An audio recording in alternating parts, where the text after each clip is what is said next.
বন্ধুরা আজকে 22শে জুন 2026 অনেক মানুষ দেখবেন অন্নপূর্ণা যোজনার অনলাইন করিয়ে ফেলেছে। আবার দেখবেন অনেক মানুষ এখনও অনলাইন করায়নি, তারা ভাবছে যে অনলাইন করলে জিনিসটা ডুপ্লিকেট হয়ে যাবে না তো, কারণ অফলাইনে বহু মানুষই জমা দিয়েছে, মানে অফলাইন সবাই জমা দিয়ে দিয়েছে। এবার ভাবছে কি অফলাইনেও জমা আছে, আবার অনলাইনে করব, তার ডবল অ্যাপ্লিকেশন হয়ে গেলে রিজেক্ট হয়ে যাবে, এই চিন্তা ভাবনার জন্য তারা অনলাইন করাচ্ছে না। তো বন্ধুরা দেখবেন অফিস থেকে অনেক প্রচুর ফর্ম জমা পড়েছে, তো তারা এন্ট্রি করছেন সারাদিনে 10টা 20টা হচ্ছে হয়তো এরকম ব্যাপার, সেজন্য অত এন্ট্রি করতে সময় হচ্ছে না। তো ওনারা অফিস থেকে পরিষ্কার জানিয়েছেন যে আপনারা অনলাইনে বিন্দাস এন্ট্রি করতে পারেন। ঠিক আছে বন্ধুরা, আপনারা যারা অফলাইনে জমা দিয়েছেন তারা অবশ্যই যেন অনলাইনে এন্ট্রি করে নেন।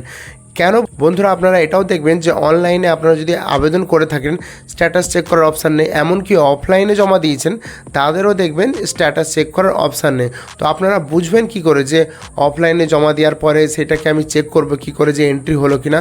তো আপনাদের একটাই উপায় বন্ধুরা, আপনাদেরকে করতে হবে কি, আপনাদেরকে অফলাইনে জমা দিয়েছেন তো আপনাদেরকে সবাইকে বলা হচ্ছে যে অনলাইনে এন্ট্রি করতেই হবে।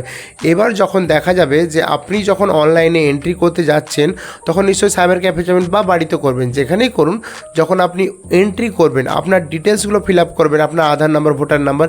ঠিক আছে বন্ধুরা, যখন ফিল আপটা অর্ধেকটা হবে তখন দেখবেন যদি আপনার এন্ট্রি অফিসে হয়ে যায় তো আপনাকে ওখানে দেখাবে যে আপনার অলরেডি সাবমিট হয়ে গেছে আপনার আধার নাম্বারটা। ঠিক আছে বন্ধুরা, তখনই আপনি বুঝতে পারবেন যে আপনার অফলাইনে জমা দেওয়াটা অফিসে এন্ট্রি করে দিয়েছে, আপনাকে আর অনলাইন করা যাবে না। অনলাইন করা যাবে না বলতে অনলাইনের অপশানটা আপনি সাবমিট করতেই পারবেন না। ঠিক আছে বন্ধুরা, কারণ বারবার মেসেজটা দেখাবে যে আপনি আর সাবমিট করতে পারবেন না। ঠিক আছে বন্ধুরা, যখন ওই মেসেজটা দেখাবে তো অবশ্যই ওই মেসেজটা একটা স্ক্রিনশট বা একটা প্রিন্ট আউট নিয়ে রাখবেন, কারণ আপনি অফিসে পরে গিয়ে দেখাতে পারবেন যে স্যার আমি অনলাইন করছিলাম, আমার এন্ট্রিটা নিচ্ছে না, এই মেসেজটা দেখাচ্ছে। ঠিক আছে বন্ধুরা, ওটা অবশ্যই নিয়ে রাখবেন। আর যারা অনলাইন করে ফেলেছেন তাদের তো কোনো টেনশন নেই, তারা শুধু ওয়েট করুন, যেহেতু অনলাইন করে ফেলেছেন আপনার কাছে একটা টেম্পোরারি অ্যাপ্লিকেশান নাম্বার আছে, পরে যখন স্ট্যাটাস অপশান দেবে চেক করার তখন অবশ্যই আপনারা চেক করবেন। এখন কিন্তু স্ট্যাটাস অপশান দেয়নি, অফলাইনে বলুন বা অনলাইনে বলুন কোনো লাইনেই এখন স্ট্যাটাস চেক করার অপশান দেয়নি। তো ওয়েট করুন, যে কোনো মুহূর্তে দিতে পারে।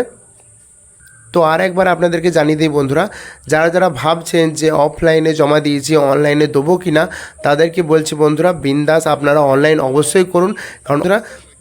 কারণ যদি আপনার এন্ট্রিটা ওনারা করে দেন তো আপনি তো অনলাইন করার সময় বুঝতে পেরেই যাচ্ছেন, বা আপনি যখন অনলাইন করে দেবেন ওনারা যখন ওখানে এন্ট্রি করবেন তখন ওনারা বুঝতে পেরে যাবেন যে আপনারা অনলাইন করে ফেলেছেন। ঠিক আছে বন্ধুরা, তাহলে আপনার ফর্মটাকে ওনারা অলরেডি সাবমিট বলে লিখে রেখে দেবেন, এরকম ব্যাপার ঘটবে। ঠিক আছে বন্ধুরা, তো আপনাদের টেনশন করার দরকার নেই যে ডবল অ্যাপ্লিকেশন হয়ে গেলে রিজেক্ট হবে, এরকম কিছু ব্যাপার নয়। ডবল অ্যাপ্লিকেশন হবেই না, এখানে অ্যাপ্লাই করলে ওখানে হবে না, ওখানে অ্যাপ্লাই করলে এখানে হবে না।